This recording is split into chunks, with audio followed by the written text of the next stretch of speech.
Bonne année chinoise. Aujourd'hui, c'est le Nouvel An chinois. Oh, bonne année à toi, Sophia. Très bonne année. Quelle année est-ce d'ailleurs? Je sais que c'était l'année du dragon que nous venons de traverser. Oui, c'est l'année du serpent.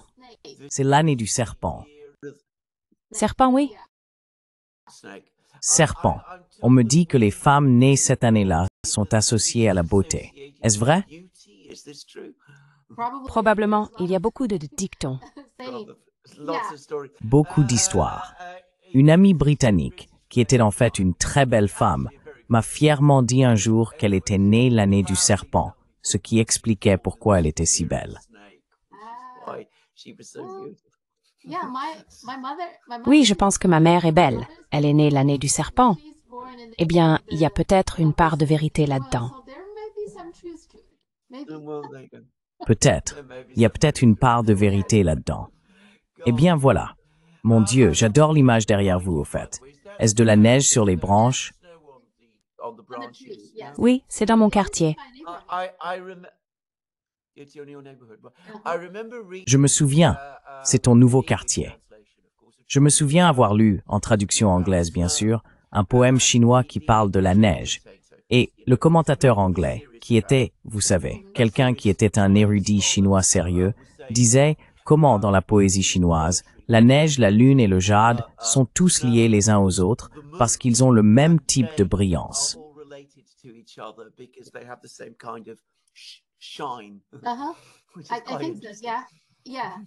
Ce qui est assez intéressant. Oui, je pense que c'est vrai. Vous voyez, la Chine a tellement de choses à apprendre que je ne sais pas tout. Et la poésie a une longue histoire, et puis aussi différentes périodes ont leur caractère distinctif. Oui, et puis bien sûr, différentes régions de Chine ont des paysages différents, et puis la culture et les habitudes alimentaires, tout est différent. Donc, la littérature provenant de différentes régions est également différente. Vous savez, ne pensez-vous pas que la Chine, je veux dire peut-être l'Est, observe la nature beaucoup plus que l'Ouest, n'est-ce pas? L'Ouest observe les événements plus que la nature, vous savez, la nature immobile, je trouve.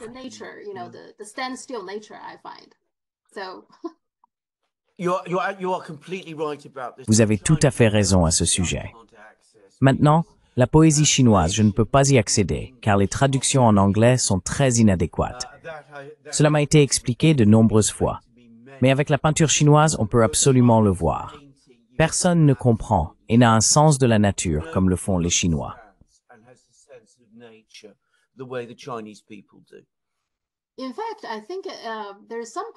En fait, je pense que dans certaines régions de Chine, votre premier-né ne peut même pas être appelé l'aîné. On appelle normalement cet enfant le deuxième aîné parce que le premier aîné devrait être un arbre ou même un tigre, quelque chose dans la nature. C'est pour montrer du respect à la nature. Vous savez, nous sommes les seconds. Pas partout, mais certaines parties de la Chine ont cette tradition. Je trouve ça très intéressant. L'histoire du profond évier est étonnante. Quoi qu'il en soit, nous allons continuer. Nous y allons. Oui. En fait, je veux commencer par cela parce que ce matin, j'ai lu un article sur Alibaba. C'est la plus grande nouvelle de la semaine, et peut-être même de l'année. Oui. Oui, et tout comme hier, ou peut-être il y a seulement quelques heures, Alibaba a également lancé son propre modèle d'IA, qu'ils prétendent, enfin certaines personnes prétendent, être même meilleur que celui de DeepSeek. Donc nous devons en parler. Je veux dire que j'ai l'impression qu'il y a une panique en cours, n'est-ce pas? Que nous n'avons pas vu dans le passé, que ce soit Huawei ou TikTok. Il n'y a même pas de degré de panique comparable de la Silicon Valley à Wall Street. Quelle est la raison de cette panique? Passons en revue. Je veux dire, il y a de nombreuses raisons et nous pouvons les examiner une par une.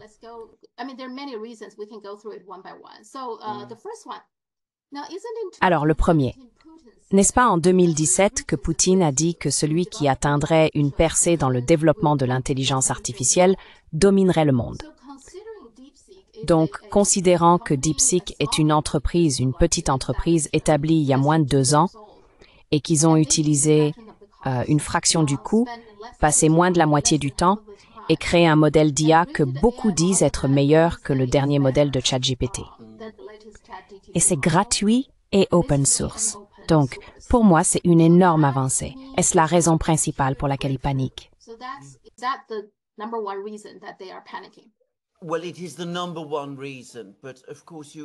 Eh bien, c'est la raison numéro un.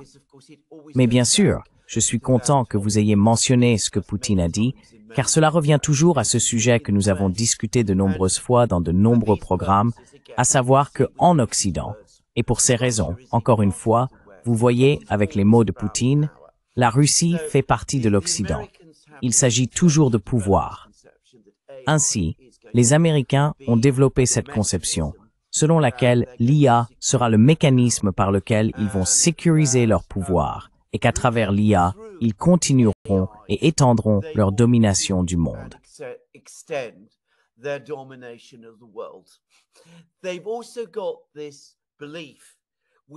Ils ont aussi cette croyance qui est très centrale dans la façon dont les Américains se perçoivent, que quoi qu'il arrive, technologiquement, ils sont toujours en avance sur tout le monde.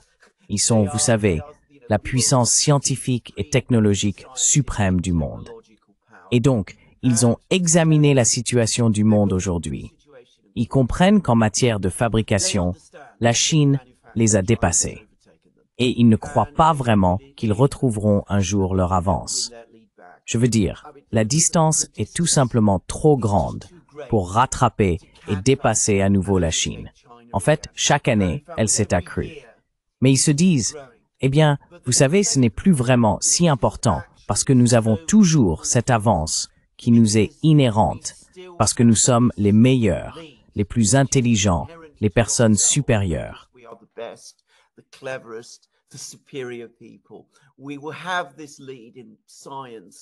Nous aurons cette avance en science et en technologie. Nous serons toujours capables de surpasser les Chinois, qui sont fondamentalement un peuple primitif qui copie simplement tout ce que nous faisons. Et pour cette raison, nous serons toujours 5 pas en avance sur eux, et ils ne nous rattraperont jamais vraiment. Et bien sûr, ils ont décidé que l'IA était la voie à suivre. Ils y ont investi des milliards, ont trouvé toutes sortes de moyens compliqués pour y parvenir. On construit d'énormes entreprises autour de cela et ont créé ces évaluations boursières élaborées par-dessus. Puis, la Chine arrive, et elle produit tranquillement son propre programme d'IA, ou peu importe. Je veux dire, je ne suis pas capable de dire application, ou peu importe comment vous voulez l'appeler.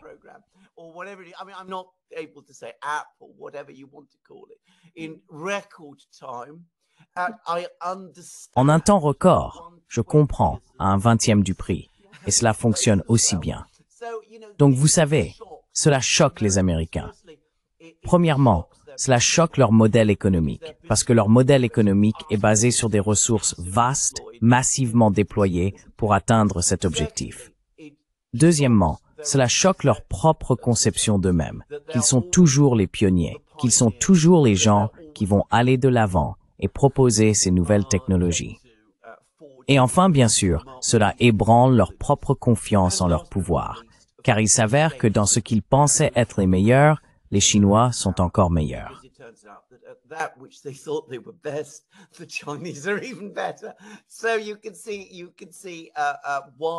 Vous pouvez donc comprendre pourquoi cela a provoqué ce choc. Maintenant, vous savez, quiconque a réellement suivi l'histoire des 80 dernières années sait que cette croyance américaine, qui est invincible, d'ailleurs, les Américains se persuadent toujours que c'est vrai, que cette croyance américaine, selon laquelle ils sont bien en avance sur tout le monde en matière de technologie et de science, est absolument fausse. Elle n'a aucun fondement. Je veux dire, le premier satellite artificiel a été lancé par l'Union soviétique, par les Russes et non par les États-Unis. Les armes hypersoniques ont été développées par les Russes et non par les États-Unis.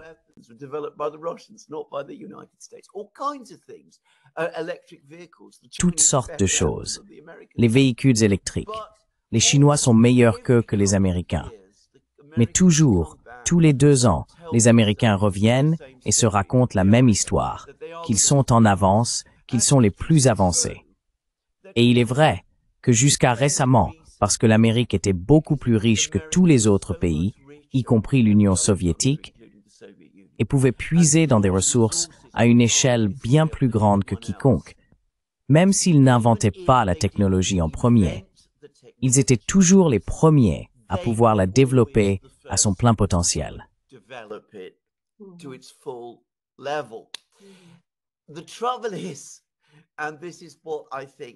Le problème, et c'est ce qui, je pense, les effraie finalement à propos de la Chine, c'est qu'ils sont confrontés à la Chine qui dispose des mêmes ressources, voire de ressources plus importantes qu'eux maintenant, ce à quoi ils ne sont pas habitués et qu'elle utilise efficacement. Et pourquoi la Chine les utilise-t-elle efficacement? Parce que la Chine n'a pas, au cours des 100 dernières années, été le pays le plus riche du monde, capable de jeter des ressources à chaque problème. C'est un pays qui s'est hissé là où il est, grâce à un travail très acharné et à une ingéniosité très poussée. Et il est bien adapté à faire plus avec moins, ce que les Américains n'apprendront jamais. Tout cet épisode a directement touché les insécurités américaines et leur plus grande peur à leur sujet.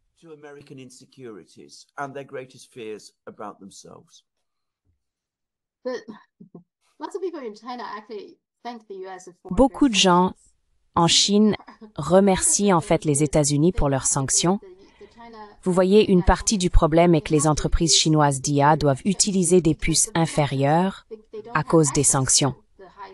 Elles n'ont pas accès aux puces les plus performantes et les plus chères. Donc c'est, je pense, l'autre chose qui les a probablement choqués que la Chine puisse le faire avec ce qu'elle a. Et je me demande, il pourrait y avoir, je pense qu'il y a une autre raison, qui est ces oligarchies elles-mêmes, les dirigeants technologiques eux-mêmes, Zuckerberg et Sam Altman, vous savez, ces gens, ils ont tous des égos très importants.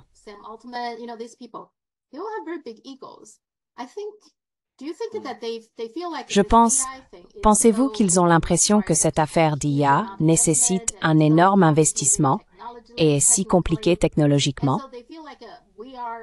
Et donc, ils se sentent supérieurs, meilleurs que tout le monde. Et c'est pourquoi cela justifie la quantité de richesse. Mais maintenant, il semble qu'ils ne soient pas si bons, n'est-ce pas? Ce n'est pas si haut de gamme, si inatteignable, qu'il faille le limiter à ce très petit club. Il y a vraiment juste quelques entreprises dans ce domaine de l'IA parce que les gens ordinaires ne peuvent pas y entrer. C'est une barrière d'entrée élevée. Pensez-vous que cela en fait aussi partie?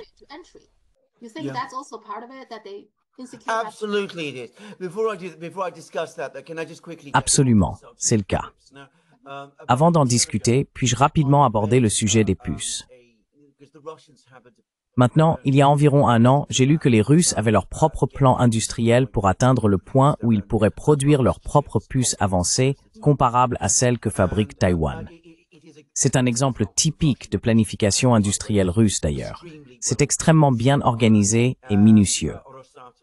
Rosatom, la société russe d'ingénierie nucléaire, en est le leader. Ils croient qu'ils auront atteint le niveau de Taïwan en production de puces d'ici le début des années 2030. Ils croient que la Chine le fera dans environ 2 ans, au maximum.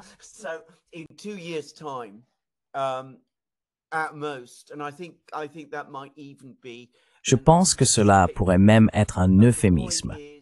Le point est que les Chinois, qui possèdent toutes ces compétences et doivent se contenter de puces inférieures pour le moment, auront également des puces supérieures, car ils ont déjà montré qu'ils pouvaient produire des puces supérieures en utilisant des machines de lithographie existantes. Mais ils pourront le faire plus rapidement assez bientôt, car ils travaillent à développer leurs propres machines de lithographie. Et encore une fois, cette étude russe a en fait expliqué ce que les Chinois font pour développer leurs propres machines de lithographie, le travail qu'ils effectuent sur les optiques et les miroirs. D'ailleurs, les Russes sont en partie impliqués dans une partie de ce travail également. La plupart de ce travail est chinois.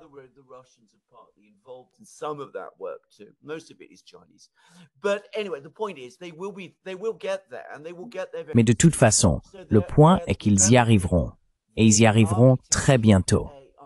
Donc, ils développent l'architecture pour l'IA sur des puces inférieures, mais très bientôt, ils auront les meilleures puces. Et tout le monde le sait. Je veux dire, vous ne pouvez ralentir les Chinois qu'un peu, sauf que vous ne les ralentissez pas vraiment. Vous les rendez en fait encore plus avancés parce qu'ils doivent surmonter chaque obstacle que vous mettez sur leur chemin, any day, tout en avançant par leur propre élan. Donc c'est ça. Et je pense que c'est, dans une certaine mesure, compris même en Occident, que ce n'est qu'une question de temps avant que la Chine ne fabrique ses propres machines de lithographie.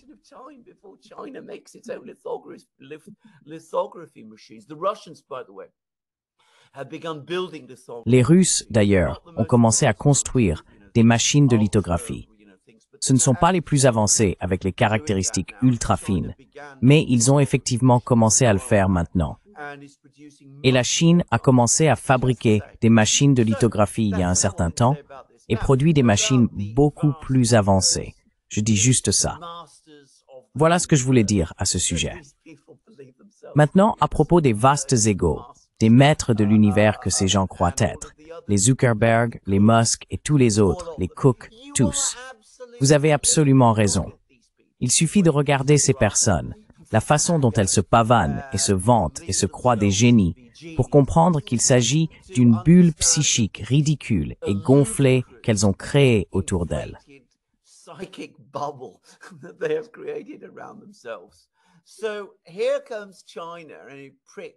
Alors, voici la Chine, et elle perce cette bulle. Et bien sûr, il y a de la panique. Cela remonte encore aux racines de la conception que ces gens ont d'eux-mêmes. Et comme vous le dites à juste titre, comment justifient-ils autrement les centaines de milliards de dollars que chacun d'eux vaut? Ils doivent se dire qu'ils sont en fait bien meilleurs que les autres. Et, vous savez, ils sont les maîtres. Non seulement ils comprennent la technologie, mais ils ont les ressources pour faire fonctionner la technologie. Et voici une petite entreprise financière chinoise, parce que c'est ce qu'elle fait. Je veux dire l'entreprise qui est derrière cette technologie de pointe, ou peu importe comment elle s'appelait. Je me souviens pas. Oui, apparemment son travail initial était dans l'analyse de données financières lourdes. Je veux dire, c'était même pas, à proprement parler, une entreprise technologique. Mais ils ont les mathématiciens. Ils peuvent puiser dans les ressources. Ils peuvent puiser dans l'énorme écosystème chinois de laboratoires, de scientifiques, d'universités, de choses de ce genre, et ils sont capables de le faire. Et cela, encore une fois, choque les Zuckerberg, les Cook, les Musk et tous les autres. Et leur dit qu'à la fin de la journée, ils ne sont que des imposteurs, ce qu'ils sont essentiellement.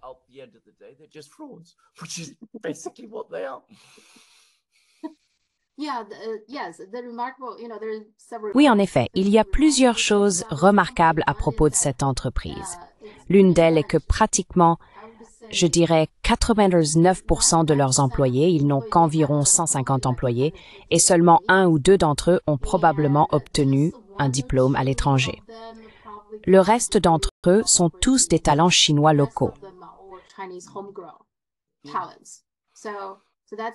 Alors c'est une chose que beaucoup de... Comment osent-ils obtenir des diplômes locaux au lieu d'étudier à Harvard et Yale? Je veux dire, nous ne pouvons même pas nous donner l'excuse que nous avons formé ces personnes.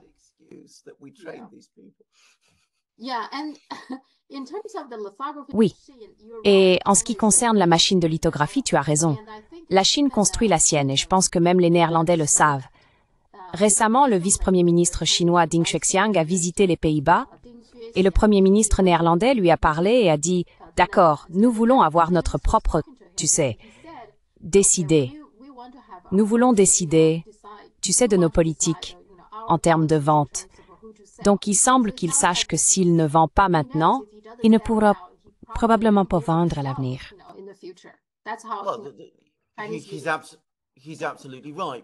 Il a tout à fait raison, car dans 5 ans, lorsque la Chine produira ces choses en quantité industrielle et à des prix que les Néerlandais ne pourront pas égaler, les Pays-Bas ne seront nulle part en termes de machines de lithographie. Mais c'est une affaire réglée. Même si les Néerlandais voulaient vendre ces choses à la Chine, Ils ne le peuvent pas, car ils sont liés par des accords de propriété intellectuelle américains, puisqu'ils utilisent des sciences développées aux États-Unis. Les États-Unis ont fourni aux Néerlandais une grande partie de la science et de la technologie, ainsi que l'aide nécessaire pour construire ces machines de lithographie. Les Néerlandais pouvaient se procurer des optiques et des choses comme ça en Europe, ce qui aurait été plus difficile pour les Américains, et c'est pourquoi cela a été fait de cette manière. Mais ils ne sont pas un acteur indépendant, et ils le savent.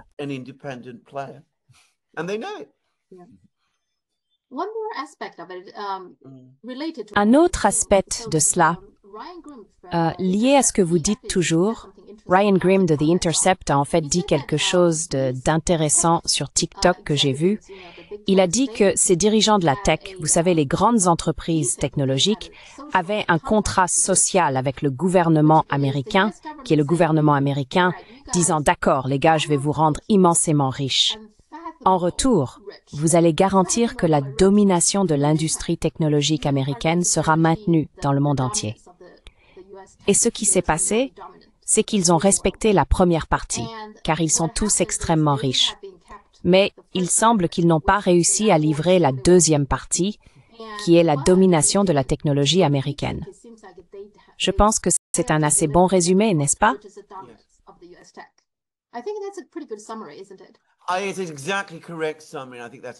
Je pense que c'est tout à fait correct. Je veux dire, toutes ces personnes, Elon Musk a confirmé, je ne dirais pas en ma présence, car c'était une discussion virtuelle à laquelle j'ai participé, mais il a confirmé en ma présence, dans cette discussion à laquelle j'étais impliqué, qu'il est en contact régulier avec le gouvernement américain, avec les services de renseignement américains. Donc voilà, je pense que c'est tout à fait correct.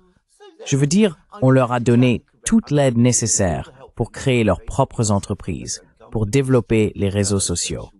Il a toujours été bien compris qu'il veillerait à ce que les États-Unis conservent une domination scientifique et technologique indéfinie.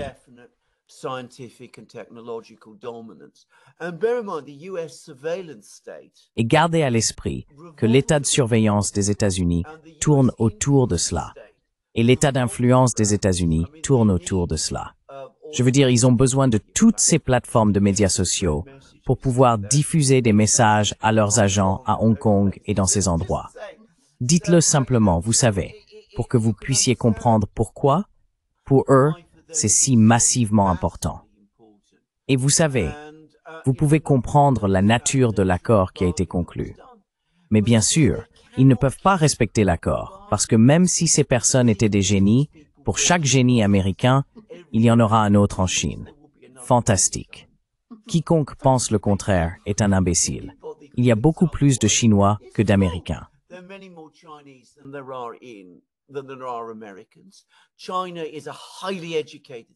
La Chine est une société très éduquée, comme nous l'avons discuté dans des programmes précédents. Elle a une longue histoire d'excellence en sciences et en technologie, et elle dispose de ressources qui sont même supérieures à celles des États-Unis. Bien sûr, si vous réduisez tout à une bataille de pouvoir à somme nulle, c'est une source de préoccupation. Si vous pensez autrement et vous dites, eh bien, n'est-ce pas une chose merveilleuse que ce pays propose toutes ces idées et inventions? Et voyons comment nous pouvons les utiliser pour nous améliorer. Alors ce n'est pas inquiétant. Mais comme nous l'avons discuté dans de nombreux programmes maintenant, les Occidentaux pensent toujours, de manière axiomatique, de la première façon.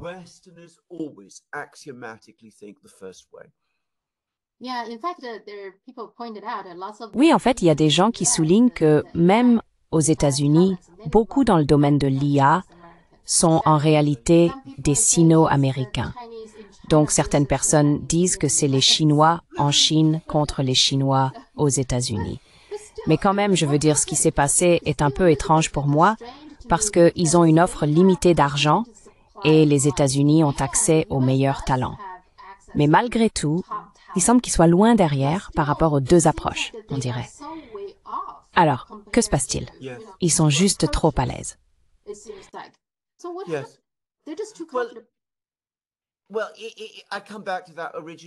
Eh bien, je reviens à ce point initial, que les Américains, parce qu'ils sont très, très riches en ressources, et l'ont toujours été, ont tendance à adopter des approches très grandes, coûteuses et compliquées pour résoudre un problème. Il y a cette fameuse histoire, qui n'est pas complètement vraie, mais contient un élément de vérité. Lorsque les Russes et les Américains ont mené un programme spatial conjoint dans les années 70, les Américains avaient ce stylo extrêmement coûteux qui avait été développé pour des millions de dollars afin de pouvoir écrire dans l'espace. Et les Russes utilisaient un crayon qu'ils avaient simplement acheté. Ce n'est pas vraiment complètement vrai.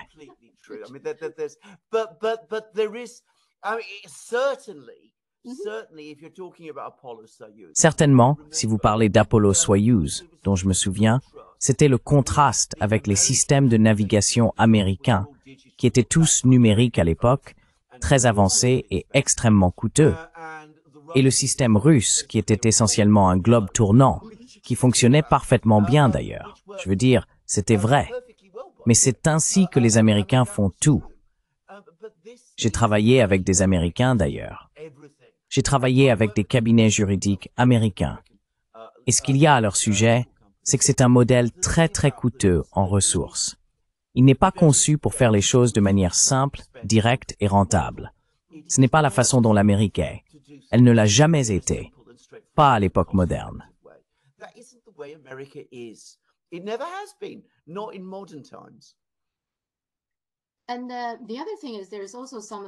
Et l'autre chose, c'est qu'il y a aussi des différences philosophiques. Donc si vous regardez TikTok par rapport à Facebook, par exemple, l'algorithme est très différent, disent les gens. Il y a donc cette partie technique, mais en réalité, si vous regardez comment ils utilisent les données, ils sont également très différents. Le modèle de Facebook est, d'accord, si votre annonceur me paie plus, je pousserai vos publicités. Alors que TikTok est beaucoup plus centré sur moi, comme s'ils essayaient de me comprendre. Ils poussent donc des publicités et différentes vidéos ou différents canaux vers moi en fonction de ce qu'ils pensent être intéressant pour moi.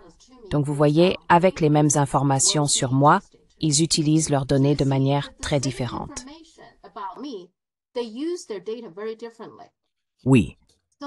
Je pense que c'est fondamentalement différent aussi. La réflexion philosophique à ce sujet est différente. Je ne le savais pas. Mais encore une fois, cela ne me surprend pas. Et je suggérerais, en tant que personne qui a lu une certaine quantité de philosophie chinoise, je ne vais pas prétendre la connaître très bien, qu'elle est très centrée sur l'humain. Alors que si vous parlez des États-Unis, ils adoptent une approche très centrée sur le profit pour pratiquement tout. Donc, je peux comprendre que cette distinction existe, en fait.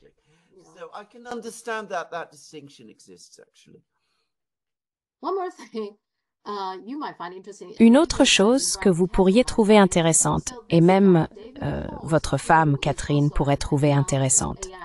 Donc ce type, David Holtz, qui est aussi un jeune spécialiste de l'IA, dans son discours, voici ce qu'il a dit. Dans mes tests, DeepSeek écrase les modèles occidentaux sur la philosophie et la littérature chinoise ancienne, tout en ayant une maîtrise beaucoup plus forte de l'anglais que mes sources chinoises directes. C'est comme une communion avec la connaissance littéraire, historique et philosophique à travers les générations à laquelle je n'avais jamais eu accès auparavant. C'est assez émouvant. Cela a du sens aussi. Les laboratoires occidentaux ne s'entraînent pas sur des données chinoises, mais les laboratoires chinois s'entraînent sur les deux. Rappelez-vous que la Chine a plusieurs milliers d'années de plus d'histoire littéraire que l'Occident. En gros, nos modèles d'IA manquent des fondations littéraires de la pensée occidentale, mais les modèles chinois ont les leurs intacts. Cela pourrait être à la fois un avantage classique de données et un avantage moins évident pour l'auto-actualisation spirituelle et philosophique.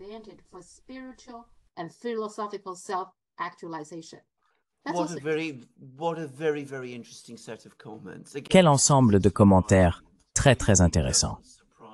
Encore une fois, ça ne me surprend pas. Ça ne me surprend pas du tout.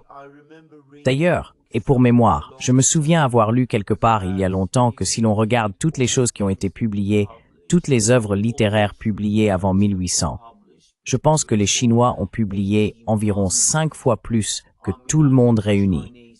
Juste pour dire, y compris toute l'Europe jusqu'à cette époque. Oui, la Chine a une longue tradition de préservation de l'histoire. Absolument. Eh bien, dans l'histoire, qui bien sûr est ce que je connais, comme je l'ai dit de nombreuses fois dans nos programmes, aucun pays n'a des archives aussi détaillées et aussi complètes et qui remontent aussi loin que celles de la Chine. Aucun. Absolument aucun.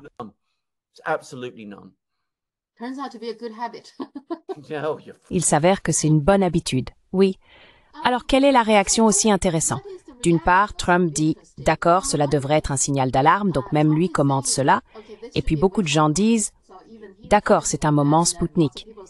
En même temps, j'ai lu ce matin que la Maison-Blanche examine les implications pour la sécurité nationale de cela. Alors, qu'est-ce que ça va être? Vont-ils continuer sur la voie de « D'accord, c'est la sécurité nationale et l'interdire, est-ce qu'ils vont faire? »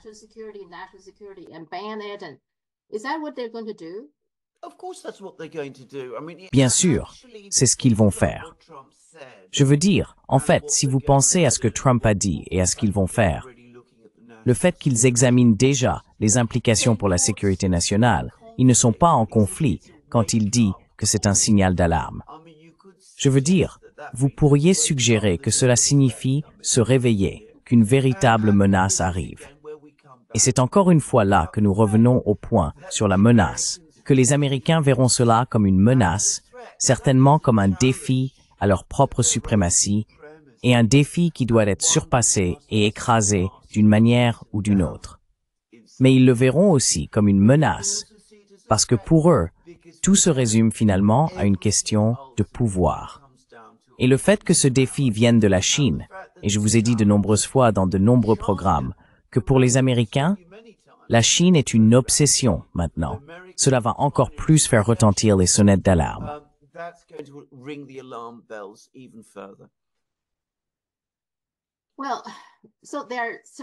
Eh bien, ils jettent cette idée de marché libre par la fenêtre maintenant. Souvenez-vous, secrétaire Reagan, il parlait tellement du marché libre. Donc maintenant, le gouvernement américain, il me semble, perturbe le marché de manière significative lorsqu'il sanctionne ceci, sanctionne cela. Et construire, vous savez, interdire ceci et cela, c'est une perturbation majeure du marché, n'est-ce pas, du marché libre.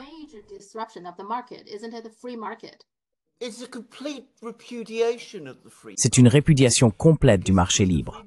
Parce que bien sûr, le marché libre était acceptable tant que les Américains le dominaient.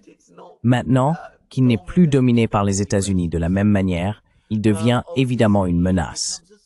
Donc, bien sûr, vous ne dites pas que vous êtes contre le marché libre. Vous dites que vous voulez un marché équitable. Mais bien sûr, un marché équitable, par définition, est un marché qui n'est équitable que parce que vous le contrôlez. C'est le genre de langage glissant que nous avons. Et ce qui est si étrange, c'est que beaucoup d'Américains se laissent entraîner dans tout cela et commencent à y croire aussi. Et ils se disent tous, vous savez, la raison pour laquelle notre usine voisine a fermé, c'est parce que les Chinois font quelque chose de mal.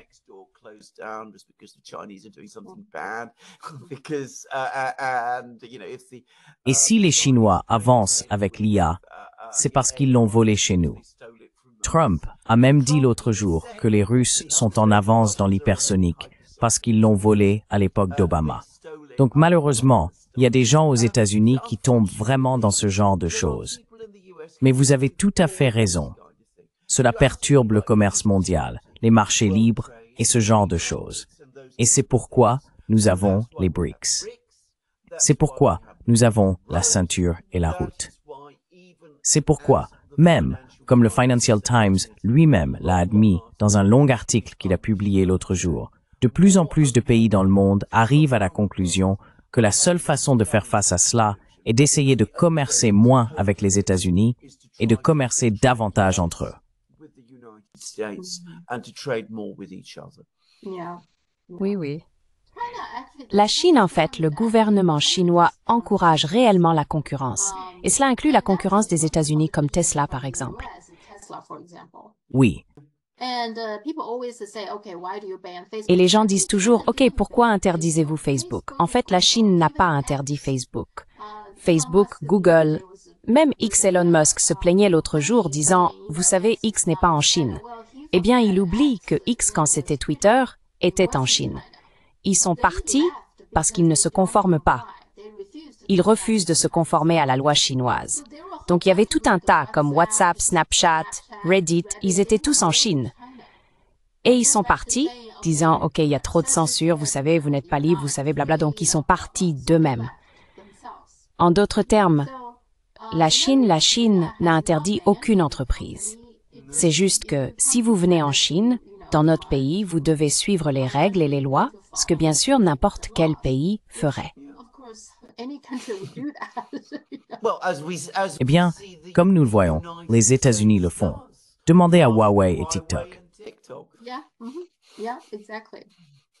Oui, exactement. Mais je ne pense tout simplement pas que ça va marcher. Vous savez, une chose que beaucoup de gens ne comprennent pas, c'est qu'en Chine, parce que c'est tellement compétitif, quoi que vous regardiez, il y a toujours plusieurs acteurs. Par exemple, les gens ne connaissent que les téléphones Huawei, mais il y a en fait Oppo, Xiaomi et Vivo. Ils sont tous très bons. Et puis, si vous regardez les véhicules électriques, il y a BYD, mais il y a aussi Neta, Leapmotor, etc., n'est-ce pas? Maintenant, nous regardons l'IA, il y a DeepSeek, mais Alibaba a quelque chose qui arrive et il y en aura d'autres à venir. Bien sûr, il y en aura. Je ne pense donc pas qu'ils puissent s'en sortir en interdisant cela maintenant. Vont-ils construire un pare-feu? Non.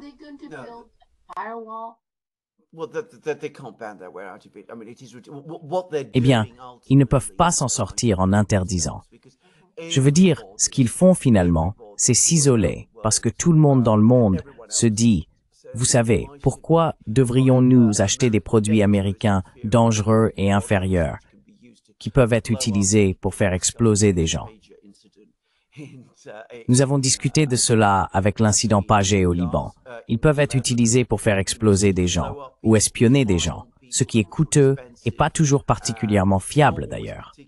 Pourquoi ne pas opter pour les produits chinois moins chers, plus simples, mieux conçus, en constante évolution et en amélioration continue, qui sont de plus en plus proposés?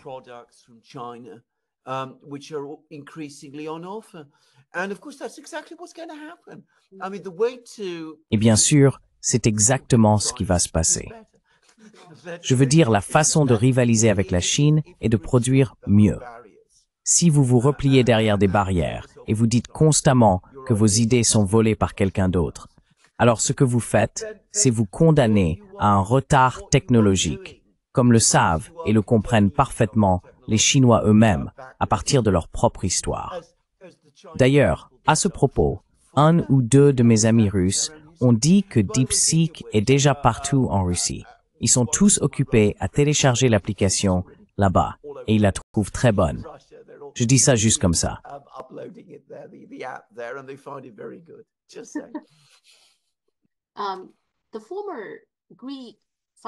L'ancien ministre grec des Finances, Yanis Varoufakis, a utilisé le terme techno-féodalisme.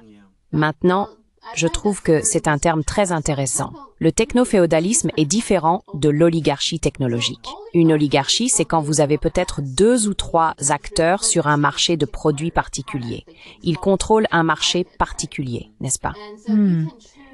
Et donc, vous pouvez choisir seulement entre 2 ou 3 options. Disons, je ne sais pas, le lait, n'est-ce pas? Il y a 2-3 marques. Donc, le prix est à peu près fixé à cause de l'oligarchie qui contrôle les choses.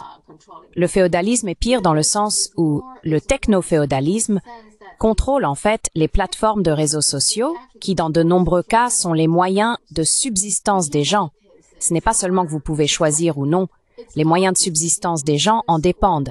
Par exemple, YouTube, par exemple, n'est-ce pas?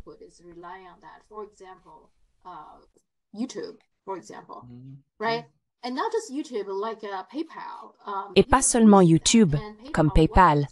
Les gens utilisent ça. Et PayPal a, et je pense qu'il pourrait encore le faire à l'avenir, gelé les comptes des gens. Je veux dire leur compte PayPal. Et donc, ils ne peuvent pas accéder à PayPal. Et puis, ceux qui veulent les payer ne peuvent pas les payer. Et bien sûr, l'argent est déjà là-dedans. Et je me souviens aussi de GoFundMe, n'est-ce pas? GoFundMe, la manifestation au Canada, ils avaient des fonds sur GoFundMe.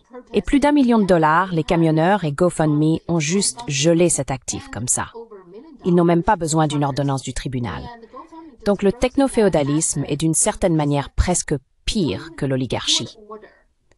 Mais quand j'en discutais avec mon mari ce matin, il a dit « Eh bien, en ce moment, les États-Unis ont les deux. Féodalisme plus oligarchie. »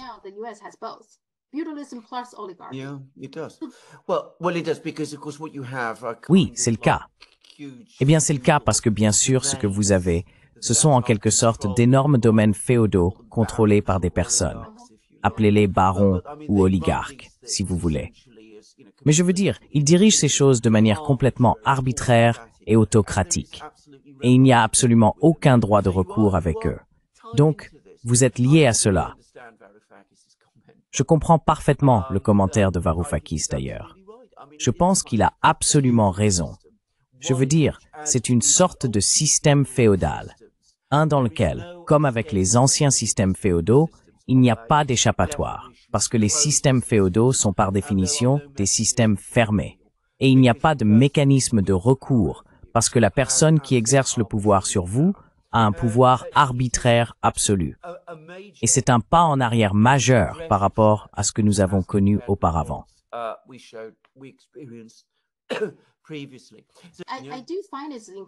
Je trouve incroyable que les banques ne puissent pas simplement fermer un compte sans une ordonnance du tribunal, mais que ces entreprises le puissent. PayPal le peut, Venmo le peut et GoFundMe le peut. Ils peuvent tout simplement fermer un compte sans ordonnance du tribunal. Ça trouve que c'est pas besoin absolu.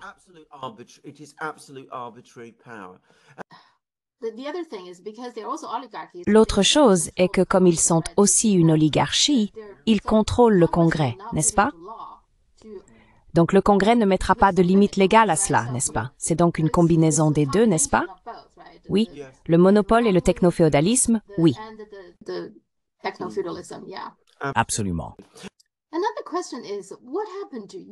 Une autre question est, qu'est-il arrivé à l'Europe? Quand j'y pense au début d'Internet, l'Europe avait pas mal de choses intéressantes qui en provenaient. Tim Berners-Lee, il est britannique, non, c'est lui qui a inventé le World Wide Web. Linus Torvalds, qui a développé Linux, est finlandais. Et puis Markus Persson, je pense qu'il est suédois, a créé Minecraft. Il y a aussi Skype et Spotify, ils viennent tous d'Europe. Mais ensuite, il semble qu'ils n'ont rien fait avec les plateformes de réseaux sociaux.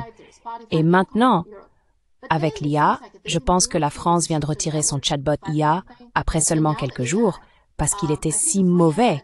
Les réponses étaient si mauvaises qu'ils l'ont retiré. Alors, qu'est-il arrivé à l'Europe? Ils n'ont rien à montrer pour cela.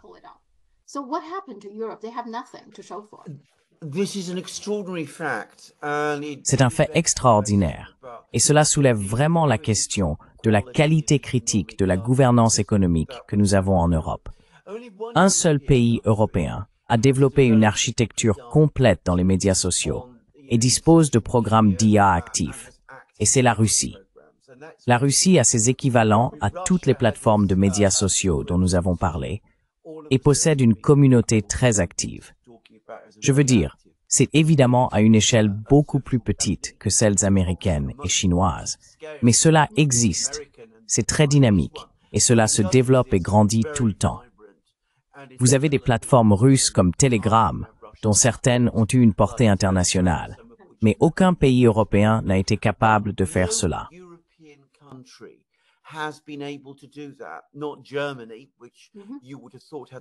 Ni l'Allemagne, dont on aurait pu penser qu'elle avait la profondeur technologique pour être capable de créer quelque chose comme ça. Ni la Grande-Bretagne, qui a la capacité, vous savez, les compétences mathématiques et la langue anglaise. Ni la France, qui a aussi des compétences mathématiques. Et il y a, j'en suis sûr, de nombreuses explications à cela. Il y a quelque chose qui ne va pas avec l'écosystème économique en Europe. Mais je ne suis pas en mesure de fournir une explication simple quant à la raison de cela. Il est très difficile de comprendre pourquoi en Europe nous avons échoué si complètement. Je veux dire, l'excuse donnée est que vous savez, ce sont des sociétés fragmentées. L'Allemagne, la France, la Grande-Bretagne par elles-mêmes. Évidemment, le problème en Grande-Bretagne est que toute plateforme de médias sociaux britanniques doit rivaliser avec les américaines. Social media platform has to compete with the American ones, and because we have the same language, that is very. Et parce que nous avons la même langue, c'est très très difficile. Mais j'aurais pensé qu'il y a suffisamment de personnes en Allemagne pour créer un marché pour une plateforme de médias sociaux allemande. Et en France aussi, avec beaucoup de gens dans le monde qui parlent français. Pourquoi il y a eu cet échec total soulève de nombreuses questions. Et je n'ai aucune explication. Je n'ai pas d'explication simple à cela, que ce soit lié au fonctionnement de notre système financier.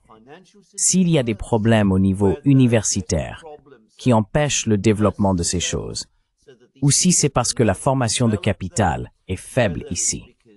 Pourquoi cela devrait-il être plus réussi dans ce cas en Russie? Qui sait? Mais c'est un fait que nous n'avons jamais vraiment réussi à faire cela en Europe. Et en fait, nous prenons de plus en plus de retard.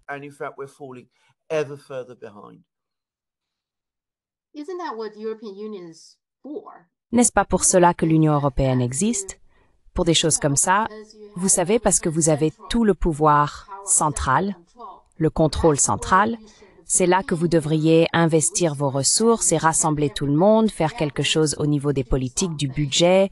Vous savez, ce genre de choses pour aider à diriger les différents pays et peut-être même répartir les différentes tâches. Je sais pas. C'est là que l'Union européenne devrait être un bon pour faire ces choses.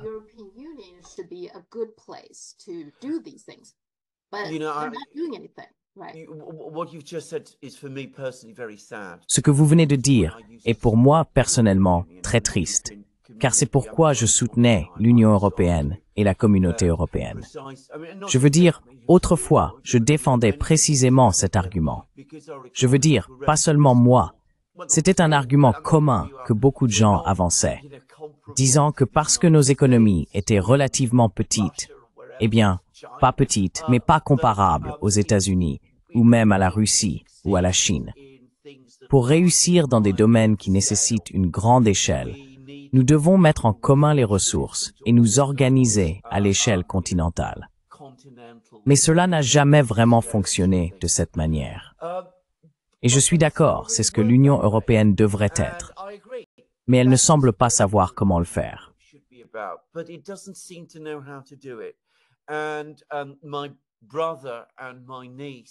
Et mon frère et ma nièce, qui ont tous deux travaillé à divers moments à la Commission européenne, me disent que les bureaucraties européennes ne sont tout simplement pas capables de penser en ces termes. Elles n'ont même pas ce genre d'intérêt pour ces types de projets. Il était une fois, dans les années 1970, une tentative de mettre en place un programme industriel pan-européen, qui est Airbus, et la France l'a dirigé. Pendant un certain temps, cela a été un succès, bien que je comprenne que les choses ne vont plus tout à fait bien dans la famille Airbus. Cela peut sembler bien par rapport à Boeing, mais en fait, les problèmes commencent à s'accumuler là aussi. Mais, vous savez, ce que beaucoup de gens avaient espéré être le premier grand pas vers une sorte de grande stratégie industrielle, technologique, scientifique à travers l'Europe, n'a jamais vraiment fonctionné de cette manière.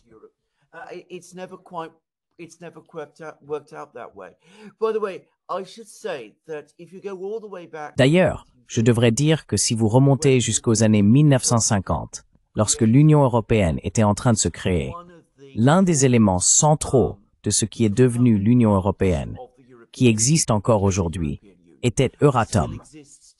L'idée était, dans les années 1950, que tout le monde était très enthousiaste à propos de l'énergie nucléaire.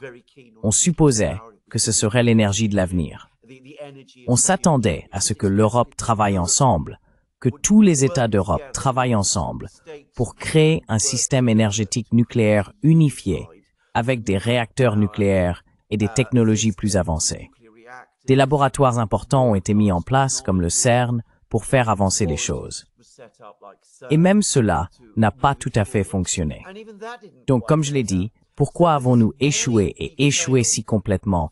Il doit y avoir des explications plus profondes. Et elles sont probablement d'ordre culturel, d'une certaine manière. Mais c'est un fait. Et on aimerait qu'il y ait des études académiques et intellectuelles appropriées à ce sujet. Mais il n'y en a jamais.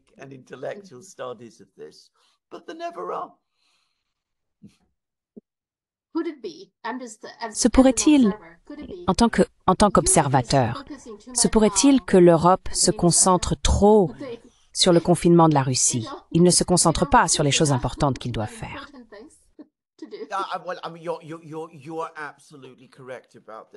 Vous avez tout à fait raison à ce sujet. Je veux dire, c'est devenu maintenant l'obsession et le centre d'attention prédominant. Et bien sûr, l'autre chose est que l'Europe, en raison de sa structure, est très sensible au lobby. Nous avons donc un lobby vert très puissant, par exemple en Europe, qui a exercé une influence disproportionnée dans l'élaboration de la politique énergétique. Maintenant, le point est que cela n'est pas intégré correctement, comme c'est le cas en Chine, par exemple, dans un véritable système économique. Donc vous n'avez pas une situation où, en Chine, ils disent « Regardez, nous devons nous diriger vers un avenir énergétique plus vert ».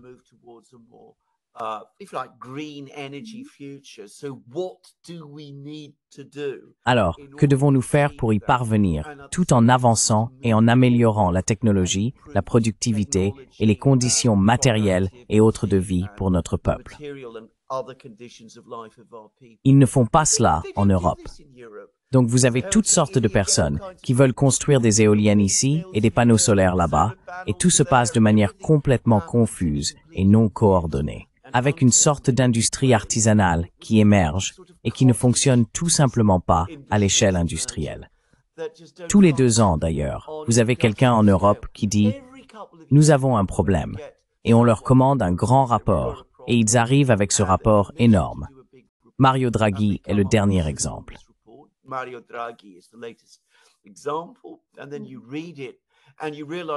Et puis vous le lisez, et vous réalisez dès que vous le lisez que ça va pas fonctionner, parce que les détails réels ne sont pas là.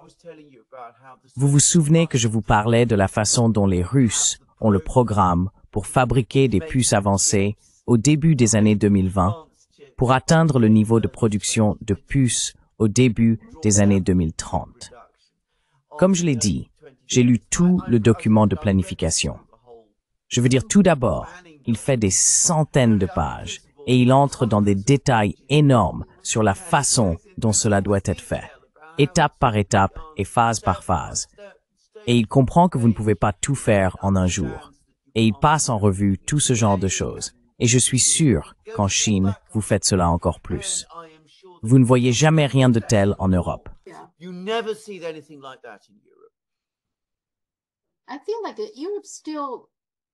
J'ai l'impression que l'Europe, même si elle est devenue une Union européenne depuis, je ne sais pas, 20, 30 ans maintenant, n'a pas vraiment compris comment gérer l'Europe.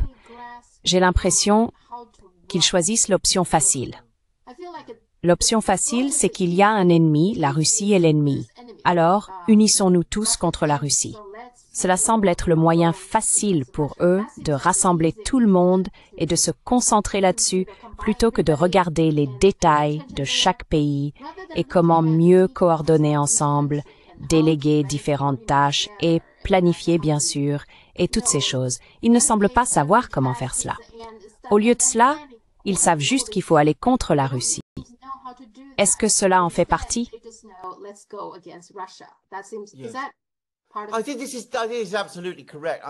Je pense que c'est absolument correct. Je veux dire, je pense que cela devient maintenant. Et bien sûr, plus la situation s'aggrave en Europe, plus cet impératif semble devenir encore plus important. C'est très étrange. Je veux dire, vous savez, nous avons une crise économique qui s'aggrave dans toute l'Europe, et la solution est plus de guerre avec la Russie. Je veux dire, cela semble être le genre d'explication. Mais, vous savez, les guerres peuvent parfois, je ne dis pas cela avec plaisir, mais c'est un fait historique que les guerres peuvent parfois être des événements galvanisants. Elles peuvent en fait vous permettre de réfléchir aux problèmes industriels et de vous dire, je veux dire, les Russes font cela en ce moment. To say to yourself, I mean, the Russians are doing this at the moment. I mean, they went from a situation.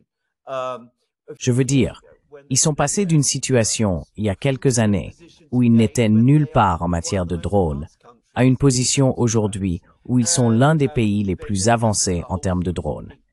Et ils ont eu toute une série de grandes réunions de planification industrielle ces derniers jours, discutant de la manière dont ils vont aller encore plus loin. Parce que, vous savez, cela est maintenant perçu non seulement comme une question militaire ou industrielle, mais aussi comme une question d'économie civile.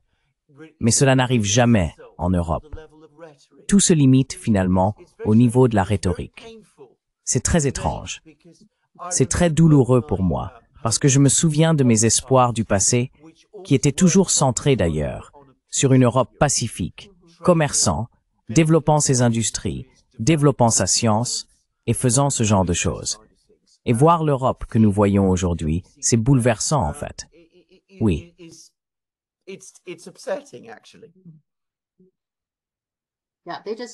Oui, ils devraient simplement, vous savez, arrêter de s'inquiéter pour la Chine.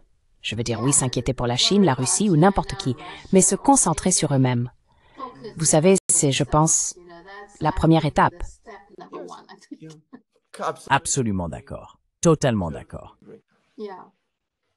Oui. Donc maintenant, Trump est président depuis presque 10 jours. Quelle est votre évaluation préliminaire de sa signature de toutes sortes de décrets exécutifs et quelle est votre évaluation de sa présidence jusqu'à présent?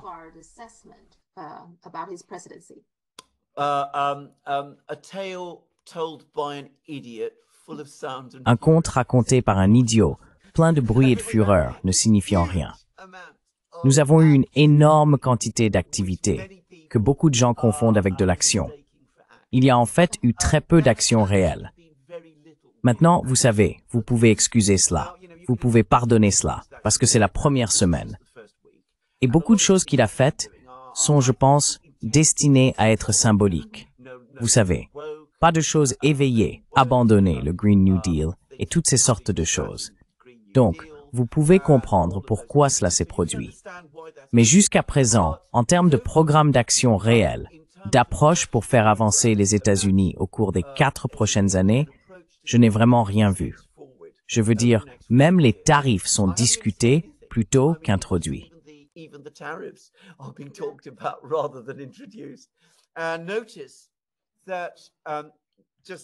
Et remarquez que juste pour dire, sur le front diplomatique, il n'y a aucun mouvement jusqu'à présent en Ukraine. Oui, je veux dire, Poutine et Trump n'ont pas parlé. Les Russes disent qu'ils attendent toujours des nouvelles des Américains. Les Américains sont partout. Kellogg n'est pas allé à Moscou.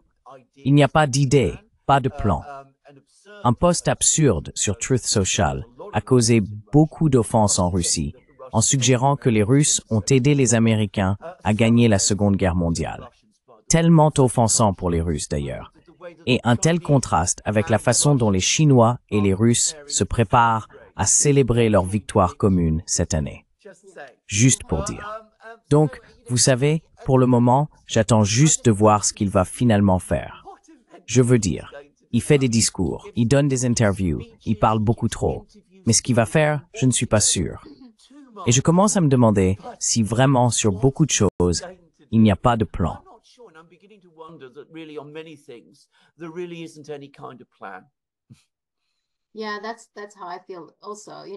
Oui, c'est aussi ce que je ressens, vous savez. Et il n'est pas clair pour moi exactement ce qu'il va faire avec la relation avec la Chine, probablement la relation bilatérale la plus importante de nos jours. Exactement, je ne vois rien. Et comme vous l'avez dit, j'allais vous demander ce que Trump va faire exactement à propos de l'Ukraine. Ce n'est pas clair pour moi, mais il a signé un décret pour publier les dossiers de l'assassinat de JFK, RFK et Martin Luther King Jr. Mais ce qui est étrange, c'est qu'il ne dit pas de tout publier immédiatement. Il leur donne 15 jours et ensuite 45 jours pour les deux autres pour proposer un plan. Pourquoi cela? Donne-t-il aux agences de sécurité le temps de...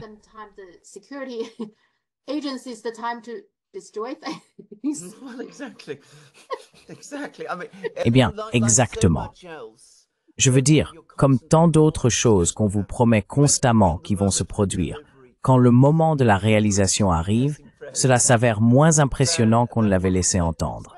Je veux dire, j'avais compris qu'il allait venir et signer cela, et que nous aurions tous les documents disponibles immédiatement.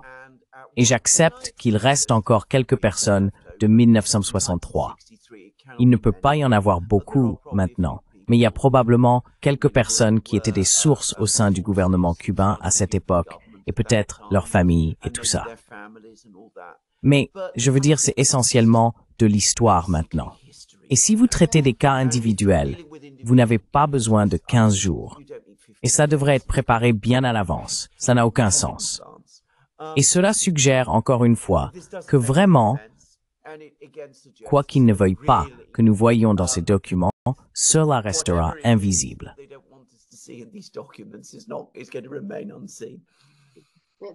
Oui, encore une fois, je veux dire, pour la publication des documents, il y a encore beaucoup de passages caviardés, vous savez. Absolument. Parce que même lorsque tout est publié, vous savez, il y a encore beaucoup de choses qui sont caviardées. Oui, et l'autre chose est qu'on se demande combien de temps ça doit encore durer, en fait. Je veux dire, vraiment.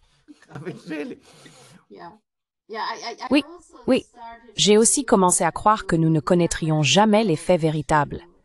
Je veux dire, nous pouvons savoir plus ou moins ce qui s'est passé, mais pas exactement en ce qui concerne les individus, les chronologies et ce genre de choses. Exactement ce qui s'est passé. Je pense que nous ne le découvrirons jamais. Non. Oui. Et l'autre chose, c'est qu'il a parlé de ce projet d'IA, les 500 milliards de dollars qu'il va mettre en place. Maintenant, bien sûr, avec les fonds marins, les gens se demandent si un tel investissement est vraiment nécessaire. En fait, dès le début, je me suis demandé si c'était pas une sorte de moyen de s'enrichir. Ils font toujours ça, n'est-ce pas?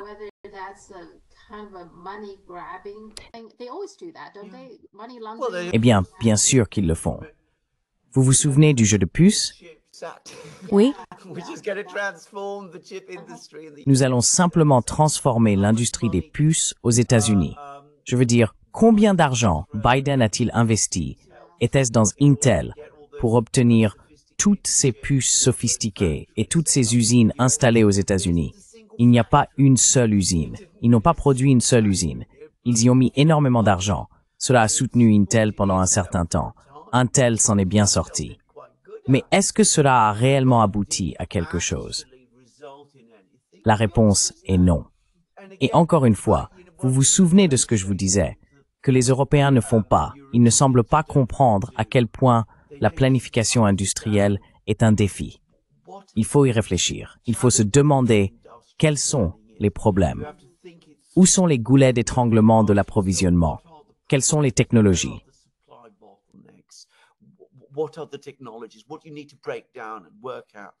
De quoi avez-vous besoin pour décomposer et résoudre? Ce que, comme je l'ai dit, ce programme russe sur les puces a fait. Et je suis absolument sûr que vous savez, si j'étais retourné 20 ans en arrière et avait vu les documents de planification originaux qui existaient à Pékin sur le développement des voitures électriques, ils n'auraient pas été de centaines de pages. Ils auraient été de dizaines de milliers de pages, incroyablement détaillés, et divers laboratoires, institutions scientifiques et départements scientifiques universitaires ont probablement été sollicités pour contribuer de toutes sortes de manières afin que tout soit résolu. Et toutes les différentes, je ne sais pas si vous les appelez provinces, nous les appelons provinces, les régions en Chine, vous savez, les gouvernements là-bas auraient tous été impliqués.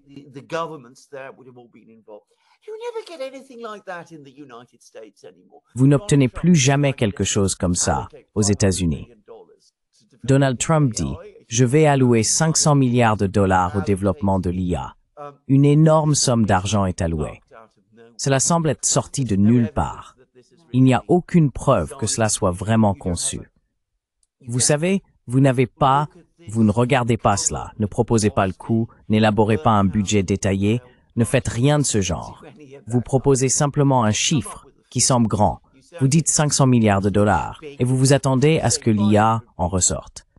Ça ne fonctionne pas comme ça. Oui.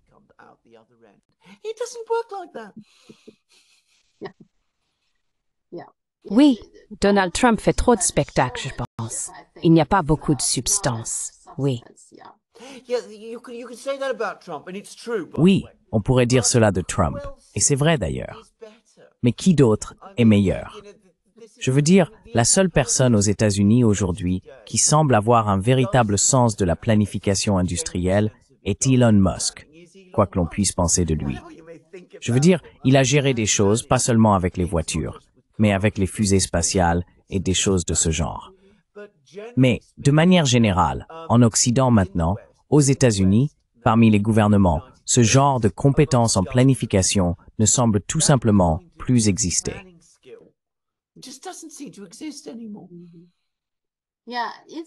Oui, n'est-ce pas en partie parce qu'il y a beaucoup d'élections en cours? Vous savez, tout le monde pense juste à ces 4 années, à passer ces 4 années, et c'est tout, vous savez.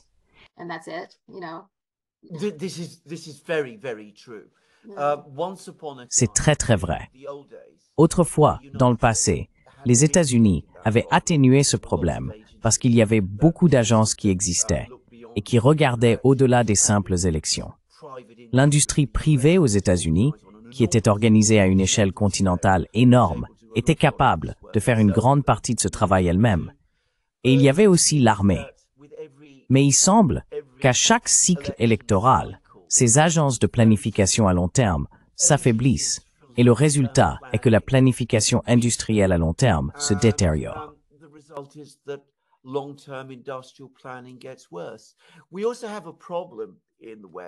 Nous avons également un problème en Occident d'ailleurs, qui est que depuis les années 70, nous avons développé cette théorie économique selon laquelle les marchés libres devraient être laissés à eux-mêmes pour décider de chaque problème. Cette méthode peut fonctionner dans des économies primitives et elle pourrait fonctionner si vous traitez avec l'ingénierie financière et des choses de ce genre. Mais si vous vous intéressez à la science à long terme et à la planification industrielle, en tant que quelqu'un qui a travaillé dans l'industrie pendant un certain temps, je peux dire que cela ne fonctionne pas là-bas. Vous avez besoin d'horizons de planification beaucoup plus longs que ceux que vous obtenez sur les marchés et à travers les cycles électoraux.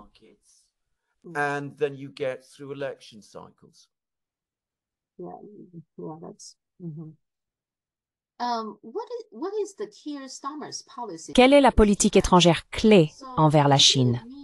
Il n'a pas rencontré Xi Jinping au Brésil en novembre dernier, donc c'est pas clair pour moi. Maintenant, vous m'envoyez ce lien, vous savez, l'article du Financial Times qui blâme tout sur la Chine. Est-ce toujours le même refrain, qu'il y a toujours cette hostilité envers la Chine, ce Chine méchante? Ou y a-t-il un changement? C'est pas clair pour moi.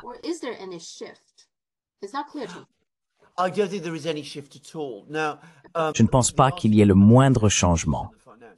Maintenant, l'article que je vous ai envoyé, qui est dans le Financial Times, est un article absolument fou sur TikTok qui transformerait d'une manière ou d'une autre le peuple taïwanais ou les jeunes à Taïwan et les rendrait plus favorables à la Chine, comme si c'était même un problème, juste pour dire. Mais de toute façon, c'est très typique de la propagande anti-chinoise constante que nous recevons en Grande-Bretagne. Cela n'a pas diminué. Cela continue au même niveau implacable qu'avant. Maintenant, au niveau du gouvernement, vous avez le Premier ministre, Keir Starmer, qui préside une économie en déclin où la Grande-Bretagne est probablement en récession.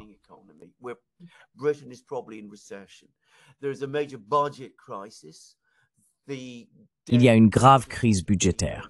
Le ratio dette-PIB est hors de contrôle et le pays manque cruellement d'investissement. La Grande-Bretagne dépend des investissements extérieurs pour faire fonctionner l'économie. Donc, à un certain niveau, Starmer et sa chancelière, Rachel Reeves, qui, comme vous le savez, est allée en Chine il y a peu de temps, comprennent cela. Eh bien, comment allons-nous renverser la situation alors qu'ils sont arrivés à une conclusion similaire à celle de Cameron et Osborne il y a 10 ans? À savoir que, vous savez, le seul endroit qui peut vraiment nous aider à redresser la situation est la Chine. Donc, Rachel Reeves est allée à Pékin, mais elle y est allée sans idée ni conviction réelle.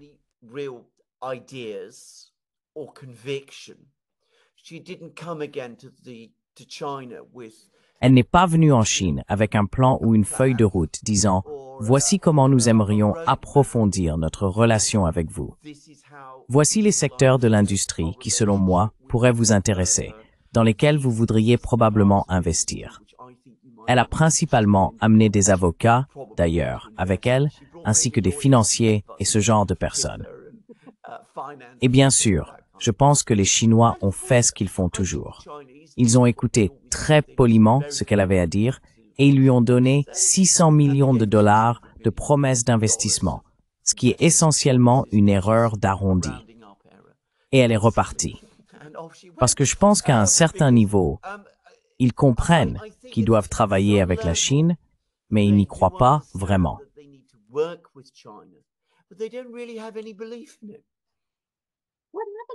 Que s'est-il passé avec la Grande-Bretagne? Je veux dire, les Britanniques devraient être assez bons pour faire du commerce. Vous savez, vous êtes une île, vous savez, une histoire de navigation autour du globe. Que s'est-il passé? Comme le peuple chinois s'en souvient à ses dépens, si je puis dire, en étant un peu amer à ce sujet. Mais vous avez tout à fait raison. Je veux dire, l'ancienne Grande-Bretagne, dont je me souviens, était toujours ouverte aux affaires. Elle commerçait toujours à travers le monde. Elle avait un véritable esprit entrepreneurial et mercantile, plus encore d'ailleurs qu'un esprit industriel. Les Britanniques n'ont jamais vraiment été très bons dans l'industrie, mais ils étaient très bons dans le commerce. Et on aurait pensé que, vous savez, c'est ce dans quoi nous serions bons, les meilleurs. Mais nous avons perdu ces compétences.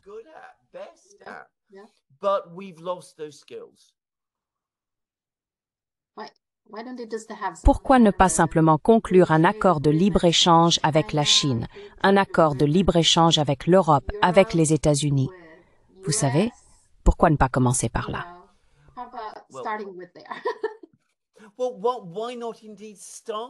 Eh bien, pourquoi ne pas commencer avec la Chine? Oui. Pourquoi ne pas revenir à ce que Cameron et Osborne ont fait? Osborne était un véritable homme d'affaires. Je veux dire, il était impliqué dans les affaires. Il a une entreprise de papier peint, d'ailleurs, ce qui, je veux dire, pourrait me faire rire, mais il était dans le commerce. Alors vous savez, pourquoi ne pas vraiment commencer avec la Chine, qui dispose d'une énorme quantité de capital d'investissement? Il serait intéressé à ouvrir des usines ici, pourrait être intéressé à ouvrir des usines de véhicules électriques ici. Pourquoi ne pas commencer là? Pourquoi ne pas vraiment travailler avec eux?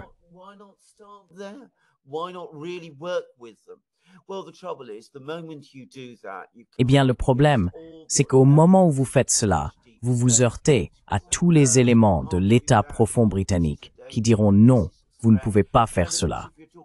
C'est un danger et c'est une menace. Et bien sûr, si vous parlez de la Chine, les Chinois ont déjà été là avec des hôpitaux. Et Cameron, ils ont vu ce qui est arrivé à Huawei en Grande-Bretagne. Et vous savez, ils ne sont peut-être plus aussi enthousiastes qu'avant. Donc, je veux dire, un gouvernement intelligent qui aurait vraiment un objectif clair sur le développement et la transformation de la Grande-Bretagne prioriserait probablement des choses comme ça.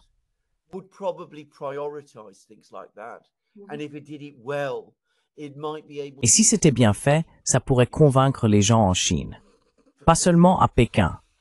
Vous savez, vous allez dans les provinces, vous rencontrez les gens de l'industrie, vous établissez des liens avec les banques chinoises, vous persuadez les banques chinoises d'établir des succursales en Grande-Bretagne. Vous savez, vous pourriez faire toutes sortes de choses si vous travaillez vraiment pour le faire. Bien sûr, vous devez découvrir ce qui les intéresse. Vous ne pouvez pas simplement venir et dire « J'aimerais que vous ouvriez votre succursale à Londres », car ils demanderont pourquoi. Mais je veux dire, si vous faites votre travail, et c'est un travail difficile, mais si vous faites votre travail, si vous établissez les contacts appropriés, si vous faites cela, cela pourrait ne pas se produire immédiatement. Cela pourrait prendre 1, 2, 3, 5 ans. Mais vous pouvez le faire. Personne ne pense comme ça en Grande-Bretagne aujourd'hui.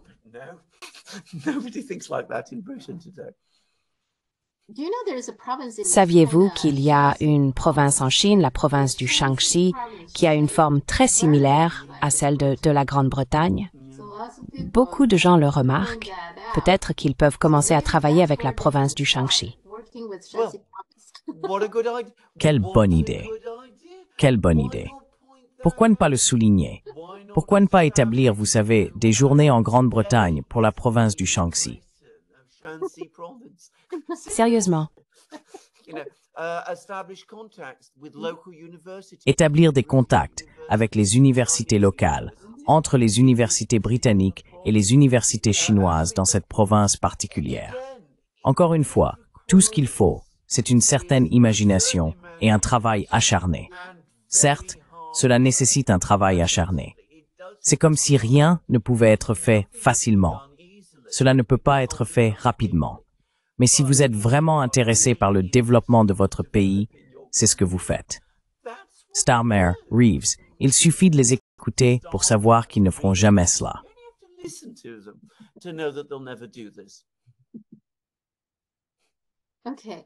C'est ça. Au Moyen-Orient, il y a un cessez-le-feu entre le Hamas et Israël, mais est-il durable? Je veux dire, quel est votre avis là-dessus?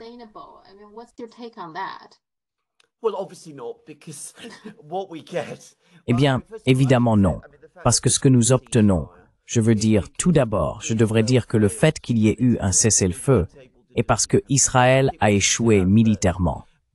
Ils n'ont pas pu vaincre le Hamas, et je pense que nous devons le dire en premier. Mais il est absolument clair, chaque jour qui passe, que le gouvernement israélien reste aussi déterminé qu'avant à annexer Gaza, à expulser toute la population de Gaza, à continuer le déplacement des Palestiniens, à continuer de chercher la victoire et à réinstaller Gaza avec des colons israéliens. Cela reste leur objectif. Le gouvernement américain sous Donald Trump les soutient dans cela. Donc, étant donné que c'est le cas, il ne peut pas y avoir de paix, car par définition, ce n'est pas une formule pour la paix. C'est une formule pour la conquête. Et la conquête et la paix sont incompatibles l'une avec l'autre.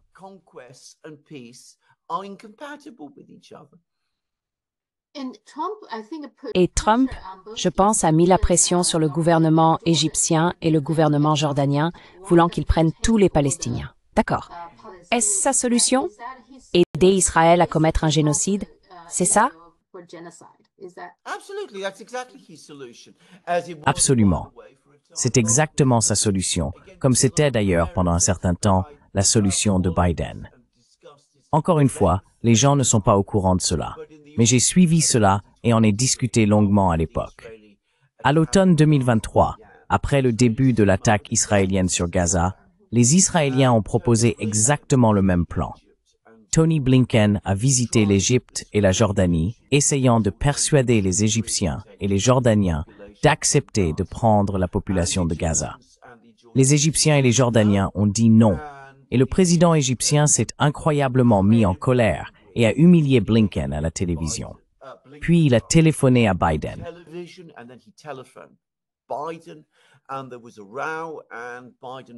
Et il y a eu une dispute, et Biden a reculé et a dit, vous savez, ce n'est finalement pas notre politique. Mais maintenant, bien sûr, une nouvelle administration est arrivée, et les Israéliens travaillent sur Trump, et il a changé d'avis, et il recommence. Et bien sûr, les Jordaniens et les Égyptiens disent non. Alors Donald Trump dit, d'accord, les Égyptiens et les Jordaniens ne le feront pas. Faisons-le faire par les Indonésiens à la place. Il l'a effectivement fait ce week-end. Je veux dire, ça vous donne vraiment envie de... Parce que l'Indonésie est un pays musulman, donc... Absolument. Elle a beaucoup d'îles vides, vous ne pensez pas?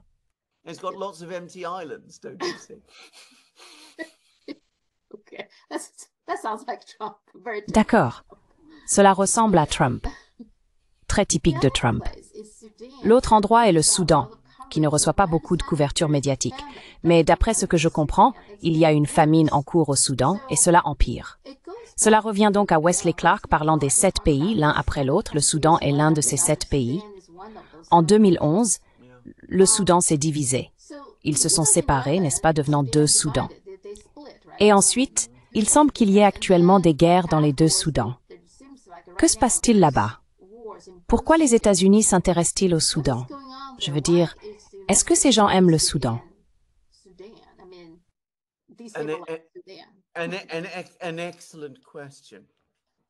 Une excellente question.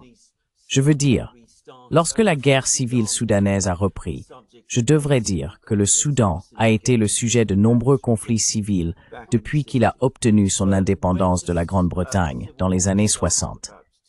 Mais lorsque la guerre civile a repris, il y a environ 2 ans, les preuves montraient que les Américains étaient mécontents parce que le gouvernement soudanais envisageait d'accorder une base navale à la Russie sur la mer Rouge. Cela devait donc être arrêté à tout prix. Par conséquent, ils ont incité une faction armée à se rebeller, ce qui a provoqué la guerre civile là-bas.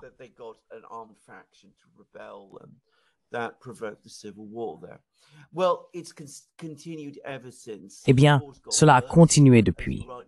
La guerre s'est aggravée. Comme vous le dites à juste titre, nous avons une famine par-dessus le marché. Les États-Unis n'aiment pas les pays forts, ne veulent pas que le Soudan soit un pays fort. Le Soudan est un pays immense. Potentiellement, il pourrait être un pays riche. Ils s'inquiètent que la Chine ait une présence sur la mer Rouge parce que les Chinois ont une base là-bas et tout ça. Je veux dire, tout ce genre de non-sens, d'hystérie et de folie. Et le résultat est que le Soudan est sacrifié à ces jeux géopolitiques complexes, auxquels le peuple soudanais lui-même n'a aucun intérêt et ne comprend même pas.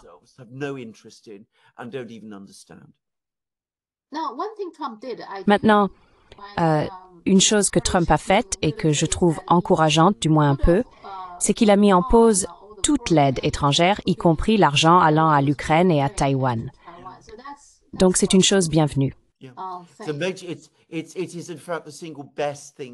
C'est en fait la meilleure chose qu'il ait faite depuis qu'il est devenu président. Et cela a eu un effet dramatique. Cela précipite une crise politique à Kiev, qui s'aggrave maintenant. Et apparemment, nous avons soudainement découvert que les États-Unis ont essentiellement financé l'ensemble des médias de masse ukrainiens. Ainsi, tous les journalistes vont mendier auprès de divers autres sponsors occidentaux pour qu'ils leur donnent de l'argent pour continuer. Cela vous en dit un peu sur qui dirigeait les médias de masse en Ukraine.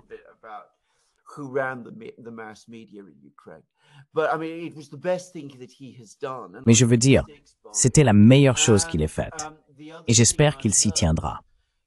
Et l'autre chose que j'ai entendue, c'est que tous ces vastes appareils d'ONG qui parcourent le monde pour orchestrer des changements de régime dans de nombreux pays ont également vu leur financement coupé.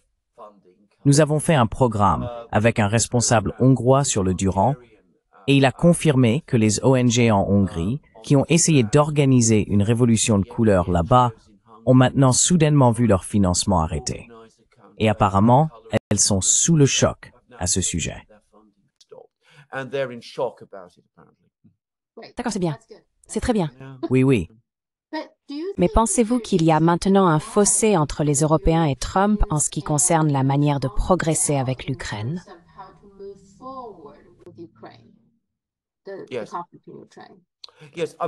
Oui, je veux dire, je ne pense pas que Trump ait un quelconque plan pour l'Ukraine. Je pense que cela est devenu très clair au cours de la dernière semaine. Je ne pense pas qu'il ait une idée claire de la façon dont il va mettre fin à la guerre. Et je pense que dans une certaine mesure, il commence maintenant à se distancer de tout le problème.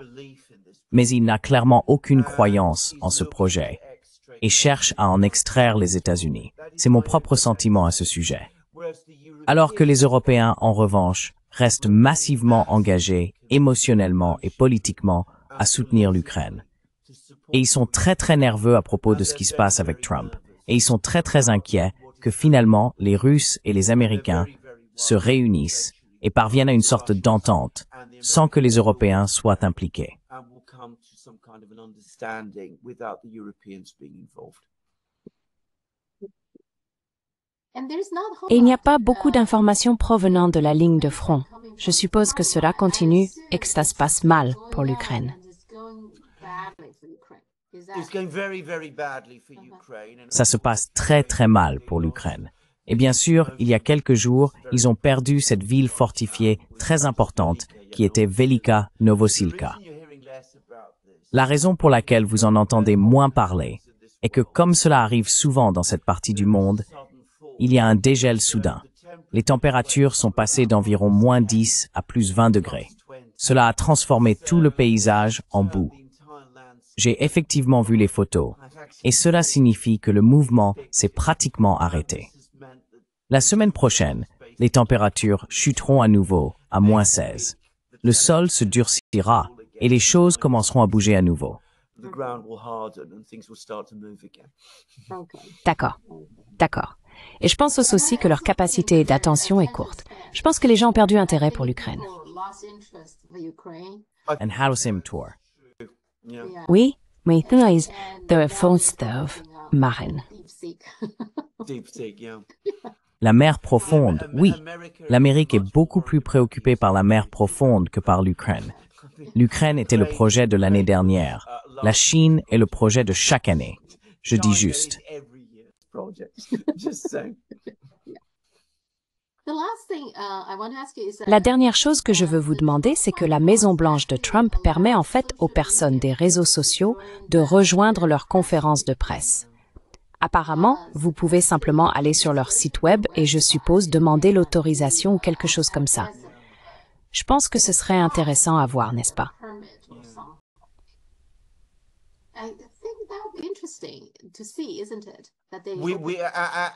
Alex and I have discussed actually making that happen. Alex et moi avons discuté de la possibilité de créer cette application. Bien sûr, nous avons un problème car nous ne sommes pas basés aux États-Unis et nous ne pouvons pas assister aux conférences de presse. Je ne sais pas si nous pouvons y aller virtuellement. Bien sûr, c'est un défi car ce serait une tâche très, très chronophage. Mais nous y réfléchissons sérieusement et c'est une chose intéressante. Et je veux dire, j'ai peut-être été un peu dur en disant que l'administration n'a absolument rien fait. Trump n'a rien fait. Nothing. Trump hasn't done anything, but I've noticed that some Mais j'ai remarqué que soudainement, par exemple, vous pouvez obtenir RT sur Google en Grande-Bretagne, ce qui n'était pas possible auparavant. Donc toutes sortes de choses ont commencé à se produire à cet égard. Il semble que les restrictions de censure aient été considérablement assouplies au cours de la dernière semaine. Donc encore une fois, rendons à César ce qui est à César. Peut-être pour le moment. Eh bien, je pense que la coupure du financement est une grande chose. Mais peut-être que sur les autres grandes choses, Trump n'a pas encore fait grand-chose. Mais cette affaire de censure est un autre point positif qu'il faut mettre du côté de son bilan d'action. class that you must put on the side of his ledger action. Ouais. Maintenant, il a aussi suspendu l'interdiction de TikTok, donc je lui en donne crédit pour ça. Oui, absolument. Même s'il a dit à plusieurs reprises qu'il a une place chaleureuse dans son cœur pour TikTok, il a attribué sa victoire parmi les jeunes ou l'augmentation du soutien pour lui à TikTok. Mais honnêtement, il y a beaucoup de rumeurs sur qui va l'acheter, etc. Honnêtement, je pense qu'à ce stade, la meilleure solution est juste de laisser TikTok tranquille. Je ne demande à personne. Absolutely. Why not? Why not? Why not leave it alone? I mean, yeah, sure. I mean, Pourquoi ne pas le laisser tranquille? Je veux dire, gardez à l'esprit que c'est Trump qui a commencé tout ce problème avec TikTok au départ, lors de son premier mandat. Donc je veux dire, il aurait été bien mieux de simplement le laisser tranquille. Mais de toute façon, ils ne peuvent pas faire ça en Amérique, ou du moins, il semble. Mais certainement, sur les questions de censure, il est un grand pas en avant par rapport aux personnes que nous avions avant. Et l'affaire TikTok, comme vous le dites, est légèrement encourageante. Il essaie toujours de faire en sorte qu'une entreprise américaine l'achète, Google ou Musk ou peu importe, au lieu de laisser une entreprise parfaitement réussie et très très appréciée, voire aimée, tranquille. Much liked, even loved company alone. Just then. Oui, je veux dire, ils n'ont pas un bon bilan sur ce genre d'acquisition. Instagram était bien meilleur avant que Zuckerberg ne le reprenne. Absolutely. Absolument, je suis complètement d'accord. Alors, pourquoi détruire une entreprise qui fonctionne bien? Sans parler du fait qu'il y a beaucoup d'entreprises qui en dépendent, n'est-ce pas? Si cette application ne fonctionne pas bien, cela nuira à ces entreprises. Je ne pense pas que Trump puisse se le permettre parce qu'il est maintenant président, n'est-ce pas? Alors pourquoi en blesser autant? Il y a environ 5 à 7 millions d'entreprises sur TikTok. C'est énorme. Exactement, c'est absolument. Laisse-le tranquille, Wahel. I mean, China has TikTok. La Chine a son TikTok. Nous sommes une entreprise chinoise. Des entrepreneurs chinois produisent TikTok. Ils le gèrent bien. Cette histoire de sécurité nationale, tout le monde sait que c'est absurde. Détendez-vous. Laissez tomber. C'est la chose évidente à faire. Mais les Américains n'écoutent jamais ce genre de conseils. Quoi qu'il en soit, peut-être pouvons-nous espérer. Peut-être que cette fois, ils le feront. Anyway, well, maybe we can hope. Maybe this time they will. Eh bien, en Chine, les gens pensent que cela n'a rien à voir avec la vie privée, ni avec la sécurité nationale. C'est un vol pur et simple. C'est ce que pensent les Chinois. Well, of course, they're entirely right. Successful. Eh bien sûr, lorsqu'il y a une entreprise chinoise entièrement aveugle et prospère, vous en prenez le contrôle. C'est ce qui s'est passé avec Huawei. En fin de compte, personne n'a jamais pu prouver, personne n'a même tenté de prouver qu'il y avait un véritable problème de sécurité nationale avec Huawei. Personne ne l'a fait. Le fait était qu'elle avançait sur la 5G. Vous vous souvenez de la 5G? Tout le monde parlait de la 5G. Plus personne n'en parle, d'ailleurs. Tout cela a soudainement cessé d'être un grand sujet, parce que nous ne pouvons pas le faire correctement. Mais bon, c'est une autre histoire. En fin de compte, tout cela n'était qu'une tentative de s'emparer des affaires de Huawei, ce que personne n'a pu faire aussi bien que Huawei elle-même l'aurait fait.